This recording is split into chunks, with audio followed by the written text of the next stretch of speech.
अंसारी जो सत्ता संरक्षण कैसे अपराध होता था?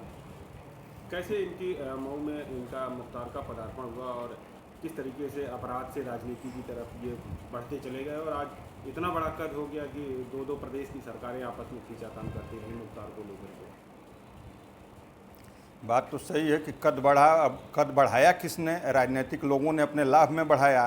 और जहाँ तक मुझे जानकारी है, मुख्तार ने पहली हत्या एक सच्चिदानंद राय जी थे, मोहम्मदाबाद के रहने वाले थे, सज्जन व्यक्ति थे, उनकी हत्या मुख्तार अंसारी ने किया। उसके बाद यह लगातार अपराध करते रहे और अपराध करने का कोई कारण ऐसा नहीं रहा कि इनके परिवार में किसी से दुश्मनी हो या इनके परिवार में किसी की हत्या हुई हो या इनके परिवार पर कोई अटैक कभी हुआ हो, कोई दबाव बनाया गया हो। ये इन्होंने शौकिया अपराध शुरू किया और अपने वर्चस्व को कायम करने के लिए लगातार अपराध करते गए। पहली बार जब गाजीपुर जेल में बंद थे और गाजीपुर जेल से इनकी जमानत हुई थी तो बसपा की गवर्नमेंट थी, मायावती जी स्वयं आई थी, बनारस रैली कराई, उसमें मुख्तार शामिल हुए और Y+ की सुरक्षा की सुविधा इन्होंने दे दी।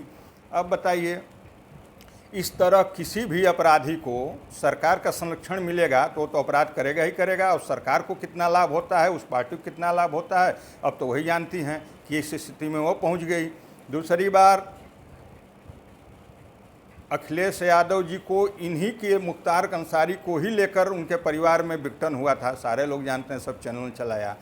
अखिलेश जी के खिलाफ इतना बुरा बोले अफजाल अंसारी, लखनऊ में उन्होंने प्रेस कॉन्फ्रेंस की और क्या क्या नहीं कहा उनको। मुख्यमंत्री रहते हुए उन्होंने उसको बर्दाश्त किया, इसके लिए अब उनका बड़ा दिल है, उन्होंने बर्दाश्त कर लिया। कोई बर्दाश्त करता नहीं इस तरह की बातें, जिस तरह की गलत बातें उनके बारे में बोली गई थी अफजाल अंसारी के द्वारा।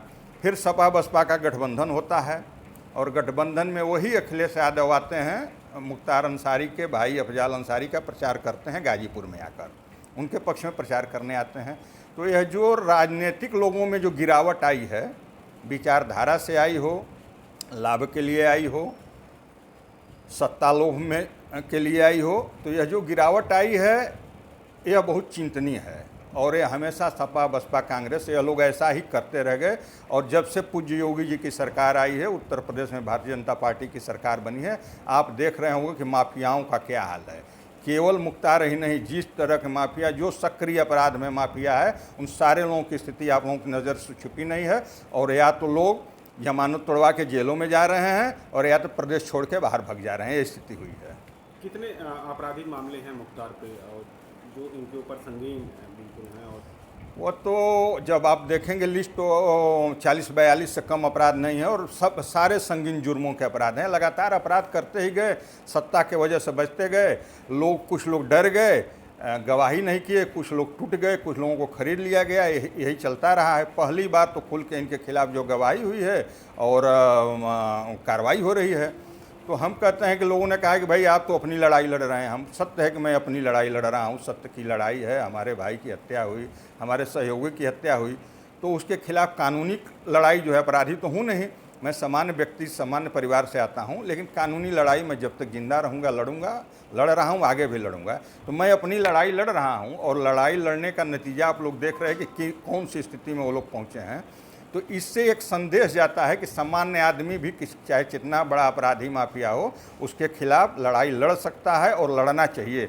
जीना मरना ऊपर वाले के हाथ में है। जितने दिन जिनको रखना चाहेंगे उतने दिन वो आदमी रहेगा। वो किसी व्यक्ति के हाथ में नहीं हो रहता तो कोई किसी को रहने नहीं देता। अगर हमारे हाथ में मृत्यु रहती कि नहीं, हम जब चाहें मर जाएंगे और हमारा राज हो जाएगा, तो ऐसे तमाम लोग हैं जो रहने नहीं देते लोगों को, लेकिन ऊपर वाले के हाथ में है। लेकिन जो वास्तविक लड़ाई है, जो सत्य की लड़ाई है, या जो हमारे साथ अत्याचार अनाचार हुआ, हमारे या किसी के साथ हुआ है, तो यह लड़ना चाहिए। हम भी लड़ रहे हैं, दूसरे को भी लड़ना चाहिए। आपको कोई भय नहीं लगा इतने बड़े व्यक्ति से लड़ रहे हैं? देखिए, भय की बात है कि मैं क्षत्रिय हूँ और क्षत्रिय धर्म जो है दूसरे की मदद करने के लिए होता है, तो स्वयं हमारे ऊपर ही पड़ गया है। तो हमारे भाई की हत्या हुई और मैं कानूनी लड़ाई भी न लड़ पाऊँ तो मैं समाज में कहाँ खड़ा रहूँगा, मैं अपने को माफ़ कैसे कर पाऊँगा। तो उस बात से मुझे कतई डर नहीं है कि मुख्तार अंसारी कितना बड़ा माफिया है, उनको किनका संरक्षण है। हमारे भाई की हत्या हुई, हमारे सहयोगी की हत्या हुई, साथ में पुलिस का सिपाही जो सुरक्षा में लगाया गया था उसकी हत्या हुई। तो वह लड़ाई में जब तक रहूँगा, जहाँ तक सुप्रीम कोर्ट तक लड़ना है लड़ूंगा और उसके लिए मुझे किसी प्रकार के डर और भय की चिंता नहीं है। मुख्तार अंसारी की तरफ से एक बातें हमेशा आती रही हैं कि उनका पारिवारिक जो बैकग्राउंड है वो राजनीति से पहले से भी रहा है और उनके परिवार में तमाम लोग हैं। जी। Subscribe to our YouTube channel and press the bell icon to get the latest updates.